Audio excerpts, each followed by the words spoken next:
Good morning. Carrying on in Job, we're going to read chapters 23 through 25 this morning. Chapter 22. Then Eliphaz the Temanite answered and said, Can a man be profitable to God, though he who is wise may be profitable to himself? Is it any pleasure of the Almighty that you are righteous, or is it gain to him that you make your way blameless?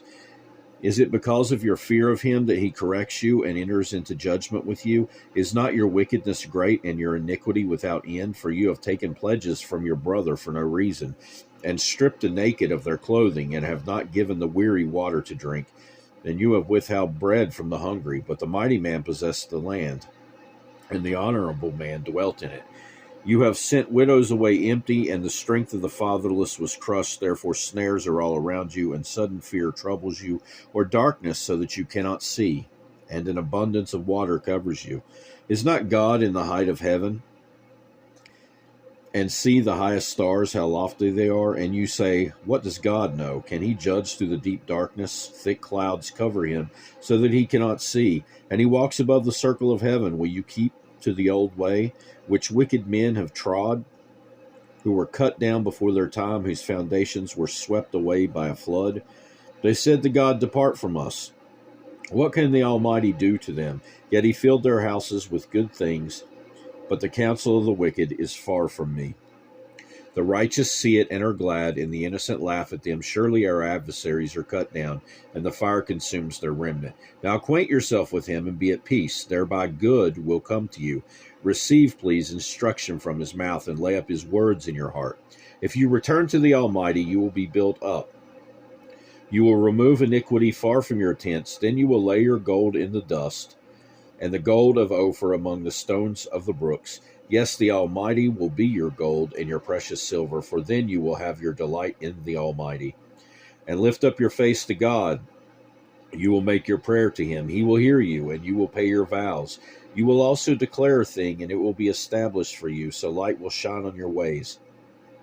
When they cast you down and you say, Exaltation will come, then he will save the humble person. He will even deliver one who is not innocent.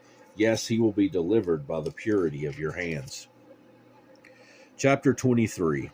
Then Job answered and said, Even today my complaint is bitter. My hand is listless because of my groanings. Oh, that I knew where I might find him, that I might come to his seat. I would present my case before him and fill my mouth with arguments. I would know the words which he would answer me, and understand what he would say to me. Would he contend with me in his great power? No, but he would take note of me. There the upright could reason with him, and I would be delivered forever from my judge. Look, I go forward, but he is not there, and backward, but I cannot perceive him. When he works on the left hand, I cannot behold him. When he turns to the right hand, I cannot see him. But he knows the way that I take. When he has tested me, I shall come forth as gold. My foot has held fast to his steps. I have kept his way and not turned aside. I have not departed from the commandment of his lips. I have treasured the words of his mouth more than my necessary food. But he is unique, and who can make him change? And whatever his soul desires, that he does, for he performs what is appointed for me, and many such things are with him. Therefore I am terrified at his presence. When I consider this, I am afraid of him, for God made my heart weak.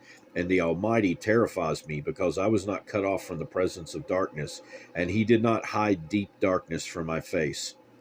Chapter 24. Since times are not hidden from the Almighty, why do those who know him see not his days?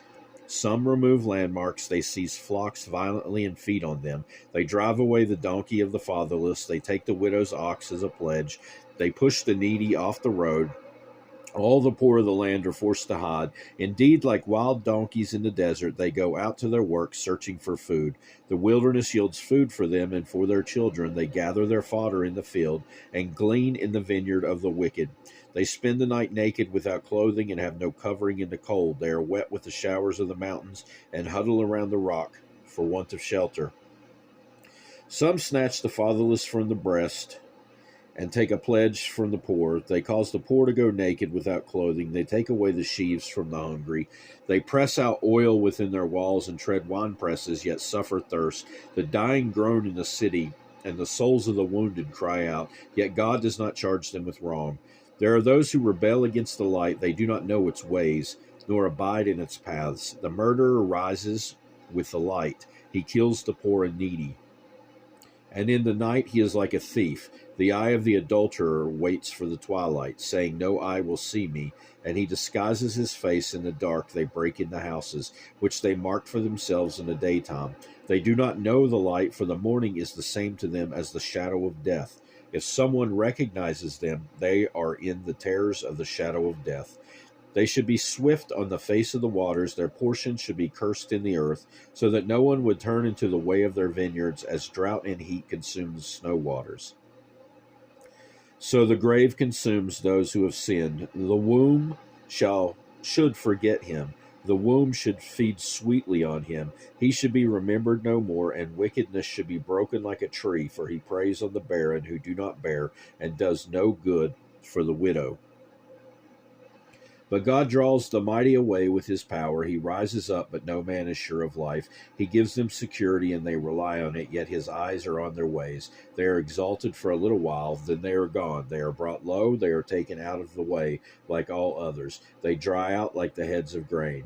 Now if it is not so, who will prove me a liar, and make my speech worth nothing? Chapter 25. Then Bildad the Shuhite answered and said, dominion and fear belongs to him. He makes peace in his high places. Is there any number to his armies? Upon whom does his light not rise? How then can man be righteous before God? Or how can he be pure who is born of a woman? If even the moon does not shine and the stars are not pure in his sight, how much less man who is a maggot and a son of man who is a worm? That will do it for this time. God willing, if there's a next time, we'll carry on in the book of Job. I hope you have a great rest of your day, and goodbye.